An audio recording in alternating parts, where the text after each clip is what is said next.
Hey guys, it's your girl Royalty. Welcome back to another video. We are doing what I believe is going to be a 4-part series, and it's going to be a series of different questions either you guys have asked me or that I found. Make sure you're subscribed, like this video, and you comment. Today we're getting real about being a young, confident entrepreneur, the good, the bad, and the bold. And yes, I'll be sharing the biggest risks I've ever taken in business, so stay tuned for that. What was the first business idea I ever had, and would I do it again? So my first ever business idea was when I was in elementary. I was hustling back then. I was making bracelets, I was doing bookmarks, anything I could to get some cash. But my first ever prominent business idea that I decided to move forward with was becoming a licensed facial specialist. I would say that journey was honestly super impactful in what I do now because it just helped me step my foot into business, take a route that I didn't think I would honestly take before. I was going to school for psychology as a major and a minor in criminology, but I would do it again, every single one of them, because I wouldn't be where I'm at right now without taking those steps and failing. When did I realize that I wasn't meant for a regular job? I realized that I wasn't meant for a regular job when I was looking at financial freedom and everything that comes with it and the lifestyle and career that you need to have to afford it. Financial freedom is being able to take a vacation when you want to take a vacation, or at least being able to take some often and not having to worry about swiping your card when it comes to getting meals. That's when I realized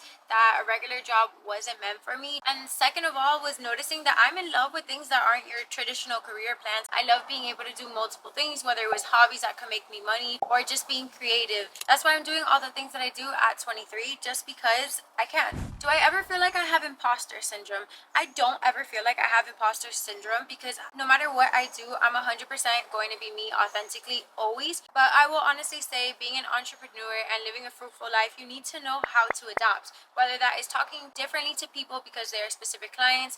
I have always been told by my grandpa when I grew up to be a chameleon. So that is somebody who can honestly shape shift to their environment and where they need to be. Not changing who you are. If you choose to do a rebrand yourself, people do it all the time. A matter of how you compose yourself, how you dress. Certain clothing is not always acceptable for all occasions, and that's what I took in the sense of being a chameleon. Adapt to your clientele, the environment, and the occasion. What does being a boss actually look like? Very inconsistent, especially if you're not at a stable point where you're just making thousands of dollars, have a bunch of employees working for you. You are going to have inconsistent morning routines. I love waking up super early in the morning and getting everything that I need to do done, such as this YouTube video, then being able to have the rest of my day to have clients call me, events pop up, and so forth. Being a boss generally means that you don't know how many hours you're going to sleep that day, whether it is the full 8 hours, which is normally not realistic, but it's something that I always strive for because the girl needs her beauty sleep, you know?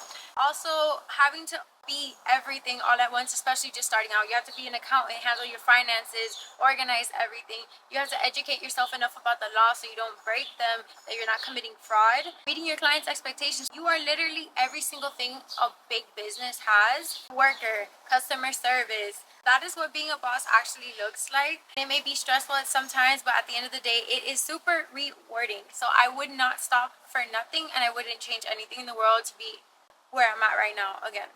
Do I believe in luck or hustle? I honestly believe in both. First and foremost, I believe in the hustle. I do believe that you have to 100% put your all into this every single day and show up even when if you're not feeling it to be able to get to places that you've never been before. And second of all, I do believe that some people out there are just blessed, whether that is being able to adapt, learning information quickly, or they just have God sending them blessings their way all the time, which, says a lot about your character. Advice would I give to the girls just starting out? Well, girl or guy, I really would just say is be organized. When it comes to having your taxes, make sure that you know all your tax write-offs that you can have because that will save you so much money when it comes to tax season. Another software that I like to use and mention so much is Notion. I keep all my client information there, such as their name, number, referred by, email, what location that they're in, especially because I work with clients outside of just Miami. That has always been something I can look back to when I don't remember maybe their name or where they came from or what type of business that they do. I have that all organized. The people that do work under me, their contact information, socials,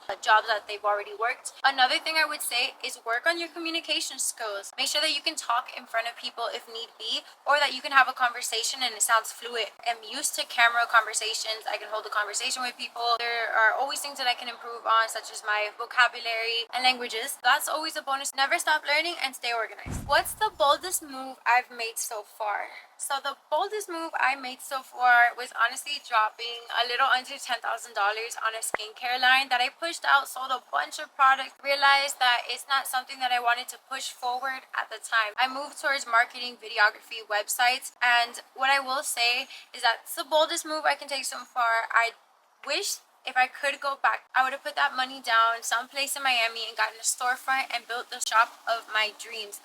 Then I would go ahead and put money down for a skincare line. I wouldn't say an L, it's a lesson learned. I still use my products to this day. I think they're extremely awesome, especially the moisturizer. I love it. If you guys have a question, just DM me. I am completely in love with the formula, the packaging. I spent a lot of time researching formulas and packages, brand colors, coming up with a whole brand that I realized that that's one of my passions, but it's not the passion that's going to make me money right now unless I market it correctly. And I realized that the profit margins on what I'm doing right now are exponentially better, so I think that can help fund this beautiful shop of my dreams one day. How do you deal with people that don't take you so seriously? Guys, I don't. Unless it's completely blatant disrespect that they're giving you, which trust me, I will not put up for one bit. I will take myself out of that room. You will not hear me speak. You will not be given the luxury of having who I was off of meeting me the first time. And that's just how it is.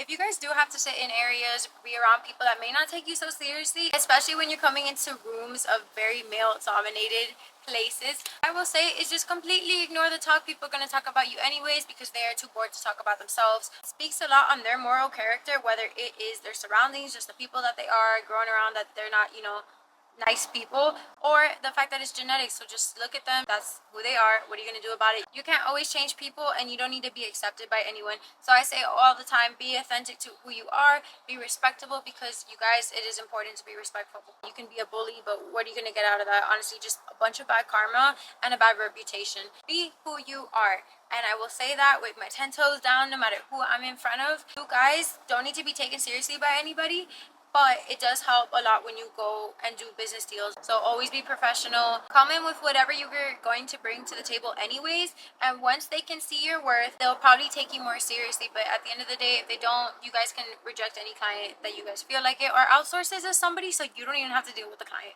but you're still making money off of it. I heard this saying not too long ago: if you're chasing a dream that's too big, remember, delusion is the first step of manifestation. I just told you to be a little delulu. You kind of have to be a boss, live in your own world, and just pave your path, because it's not going to be the same for everybody, especially with all the different careers and boss moves that you can make, different opportunities. You might have to move out of your city, meet new friends, or take a big gamble.